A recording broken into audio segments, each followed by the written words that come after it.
Bandung ini ada yang namanya eksekutif, ada legislatif ya. Eksekutif berarti wali kota ya. Kalau legislatif DPRD, betul ya? Lagi belajar apa nih hari ini? PPKN hak dan kewajiban. Rata-rata di mana rumahnya? Parompong Pak.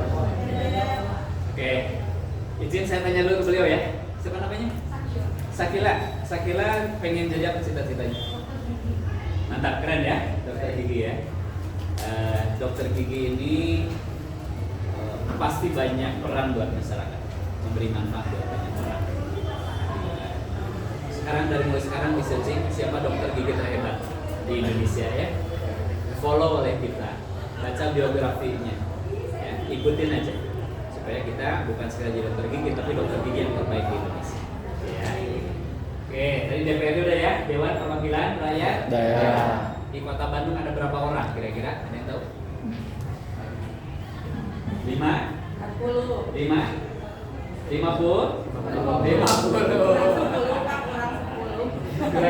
Ada 50 ya? Nah, 50 ini dipilih dari mana? Dari pemilu. Nah, kemarin kita kan pemilu ya, belum pada milih karena belum usia 17 tahun. Nanti kalau udah usia 17 tahun, kita punya hak pilih. Untuk apa? Untuk memilih wakil kita, untuk memilih pemimpin kita. Nah, kemarin ada pemilihan wali kota. Itu yang dipilih oleh yang sudah 17 tahun ke atas, ya, atau sudah punya hak pilih. Kemudian sebelumnya pada bulan Februari ada namanya pemilihan anggota legislatif. Ada tingkat kota, ada tingkat provinsi, ada tingkat pusat, ya kan? Nah, untuk tingkat Kota Bandung ada 50 orang dari berbagai partai politik, ya. Ada warna-warna tuh, ada putih, merah, kuning, hijau, ya kan? Nah, semuanya pasti membawa aspirasi. Nah, saya titip kepada adik-adik sekalian di sekolah, belajar yang rajin, harus pinter, tapi juga bukan sekedar pinter secara intelijensi, tapi harus pinter secara emosi, ya kan? Kita harus kuat secara emosi, tidak gampang marah, tidak gampang baper, ya kan? Kemudian memiliki motivasi yang kuat. Tadi saya kira pengen jadi dokter gigi, follow orang, ya, dokter gigi terbaik di Indonesia, ikutin, baca biografinya. Pasti teman-teman juga ada yang punya cita-cita yang lain. Siapa namanya? Boleh? Dipanggil Hanum, cita-citanya dokter hewan. Cari ya dokter hewan terbaik di Indonesia. Follow beliau, baca biografinya, kalau bisa ketemu dengan beliau. Kemudian jangan lupa selama kita di sekolah, sekarang kelas 9 ya, berarti sebentar lagi mau lulus ya. Oke, udah lewat, tapi nanti ketika kita masuk ke tingkat SLTA, pastikan adik sekalian aktif di organisasi. Mau OSIS, mau pramuka, mau PMR, atau apalagi yang lain-lain. Karena kesuksesan di masa yang akan datang itu bukan sekedar cerdas secara intelektual, tapi kebanyakan orang yang sukses cerdas intelektualnya, tapi emosinya itu juga stabil. Dan yang paling penting, perbanyak networking, perbanyak relasi. Ya, kenapa saya tadi dorong teman-teman untuk aktif di organisasi? Karena di organisasi itu nanti teman-teman punya peluang untuk ketemu dengan siapa saja. Nah, hari ini sengaja saya dari Ketua DPRD hadir di sini supaya dari sekalian juga tidak antipati kepada politik.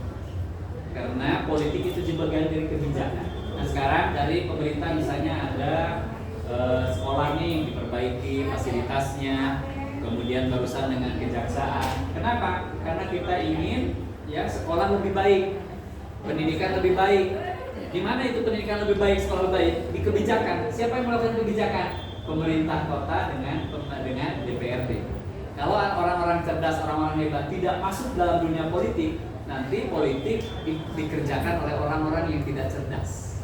Kita menginginkan politik yang masa yang akan datang adalah diisi oleh orang-orang hebat, diisi oleh orang-orang yang memiliki kecintaan kepada negeri ini, dan itu ada pada Anda sekali.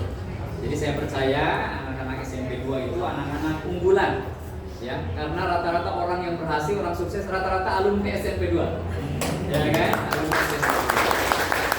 Karena itu pada kesempatan ini saya Asep Mulyadi. Nanti silakan juga kalau mau di follow Instagram saya kangasmu.id, ya, kangasmu.id, ya. Juga kembangan tadi saya pada pesan pastikan teman-teman juga mulai berwirausaha.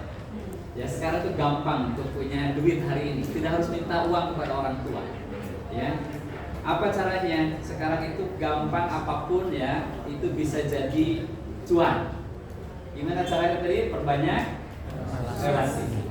Kemudian jangan malu untuk menawarkan produk dan jasa. Tidak harus kita punya produk dan jasa. Ya kalau ada sesuatu yang kita sukai pasti banyak orang yang suka. Ya, mulai jangan malu-malu kita berjualan ya apa aja.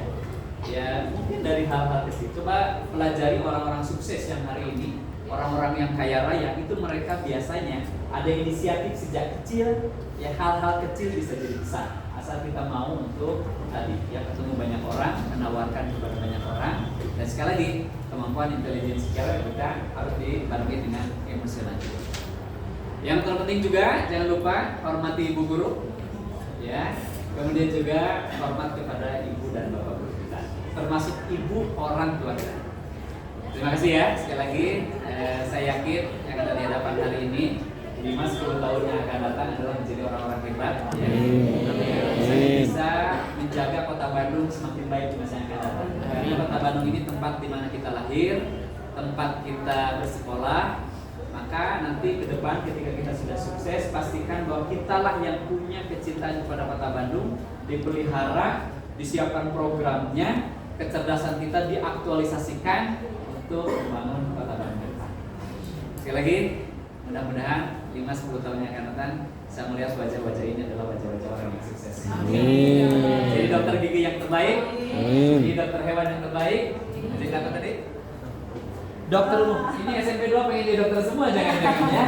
Nah, jadi hari ini memang dunia kesehatan juga menjadi penting. Hari ini di Bandung, teman-teman sekalian, itu menjadi banyak orang untuk berinvestasi untuk membangun rumah sakit hari ini. Sangat banyak sekali, ya.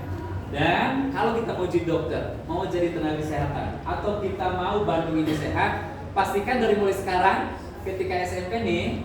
Pastikan hidup sehat. Gimana hidup sehat? Rata-rata sekarang tuh makan kadang-kadang tidak teratur. Pastikan kita makan teratur, ya. Gizinya seimbang, kurangi tidur yang larut malam. Kemudian kurangi minuman yang berperisa. Nah, yang manis-manis. Ya, lebih baik kita minum air mineral. Itu jauh lebih sehat. Memang enak, nyaman, sesaat ya, tapi untuk jangka panjang itu enggak cukup baik. Kurang minyak, kurangi yang manis-manis, ya, goreng-gorengan dikurangi. Yang pedas-pedas juga kalau bisa jangan terlalu level terlalu tinggi, itu lambung kita akan rusak. Jadi kita punya cita-cita jangka panjang, pastikan kita hidup sehat. Ya, saya sekarang sudah mulai mengatur cara makan, ya makan pagi, siang, petang secara teratur. Ya, seimbang antara karbohidrat, kemudian protein, kemudian juga vitamin. Harus dipastikan sih. Saya yakin kalau kita kecerdasannya kuat, kemudian kesehatannya juga bagus, maka kesuksesan masa yang akan datang akan kita raih. Gak ada artinya kita kecerdasan hebat, tapi kesehatan kita remuk. Jadi iringi kecerdasan kita dengan kesehatan diri kita. Baik, terima kasih, sukses buat semua. Assalamualaikum warahmatullahi wabarakatuh.